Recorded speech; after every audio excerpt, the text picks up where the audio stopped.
S Bahl sir, air commodore S Bahl sir से सवाल है सर। सर, बेरूत के अंदर अपने फाइटर प्लेन, लेबनान की राजधानी में अपने फाइटर प्लेन लेकर सोनिक बूम, क्या मतलब है इसका सर?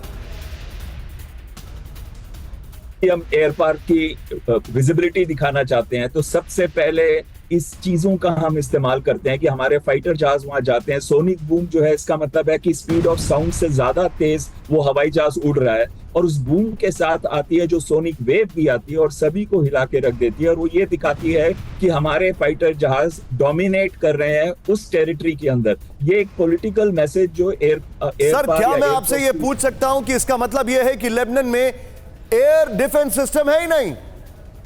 बिल्कुल आप सही कह रहे हैं, उनके एयर डिफेंस सिस्टम्स बहुत ही वीक हैं, शोल्डर फायर्ड सिस्टम्स हैं, यानी कि उनकी रेंज बहुत कम होती है, 4 से 5 किलोमीटर, जबकि ये जहाज जो सोनिक बूम करते हैं वो बहुत हाई ऑल्टीट्यूड पे उड़ते हैं और इसी वजह से उसके एयर डिफेंस सिस्टम की कवरेज के अंदर नहीं आते। सर, मुझे एक और सवाल का जवाब दीजिएगा सर, थोड़े छोटे छोटे सवाल और छोटे छोटे जवाब ले रहा हूं मैं।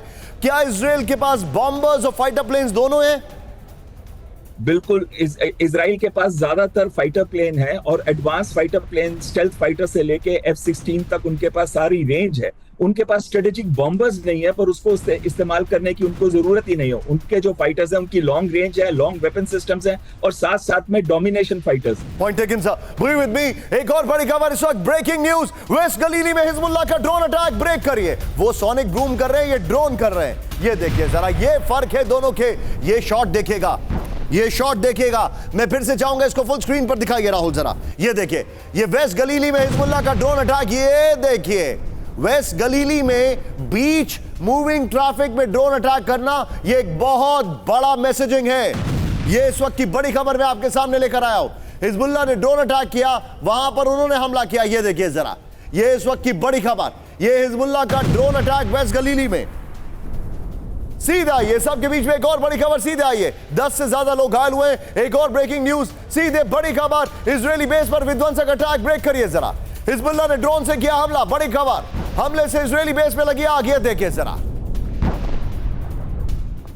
ये देखिए, ये दोनों खबरें, दोनों ब्रेकिंग, दोनों शॉट दिखाइए और सीधे चलिए एक शार्प रिएक्शन अनुज बहादुर सर से मैं लेना चाहूंगा। अनुज सर, ये बीच मूविंग ट्रैफिक में अटैक किया है। राहुल, अगर आपके लिए संभव हो तो वही ब्रेकिंग और शॉट दिखाइएगा मेरे और अनुज सर के बीच में, जो फर्स्ट ब्रेकिंग है। सर, बीच सड़क पर हमला किया है, ड्रोन अटैक किया है, इसका मतलब दोनों तरफ से एक मैसेजिंग की जा रही है। अगर उनका सोनिक बूम है तो इन्होंने ये देखा है कि हमारे पास हथियार छोटा होगा लेकिन छोटा पैकेट बड़ा धमाका। देखिए निशांत, मैं आपकी आखिरी बात मैं सुन नहीं पाया। Nishant, go ahead sir, I can hear you loud and clear। हाँ, तो मैं ये बता रहा हूं कि ये मैसेजिंग हो रही है, ये शैडो बॉक्सिंग आपने अगर देखा हो, ये मैसेजिंग हो रही है। लेकिन इतना मैं आपको बता सकता हूं कि किसी भी लड़ाई में जिसके पास एरियल सुपीरियॉरिटी है, एयर सुपीरियॉरिटी, वो हमेशा अपर हैंड उसका रहेगा। और मैं ये बता सकता हूं कि इजराइल की एयर पावर में और हिजबुल्लाह की एयर पावर में जमीन आसमान का अंतर है। तो हिजबुल्लाह की एयर पावर सर आप जो बता रहे हैं, लेकिन मेरे पास सर जो तस्वीरें आ रही हैं वो चिंताजनक है। वेस्ट गलीली में जो हमला हुआ है, एक और बड़ी खबर, सीधे आइए, वेस्ट बैंक में इजरायली फोर्सेस का बड़ा हमला। ब्रेक करिए शॉट्स के साथ राहुल, दिखाइए, फिलिस्तीन लिबरेशन मूवमेंट के हेडक्वार्टर पर हमला किया गया है। इस वक्त की बड़ी खबर ये देखिए जरा, वेस्ट बैंक में बड़ा हमला, और इसी की तस्वीरें हम आपके सामने लेकर आए। धमाके से तबाह हुई फिलिस्तीनी ग्रुप की इमारत, फुल फ्रेम पे शॉट दिखाइए राहुल कुछ क्षणों के लिए। ये देखिए जरा, वेस्ट बैंक में बड़ा हमला किया गया है, ये देखिए जिसकी तस्वीरें मैं आपको दिखा रहा हूं।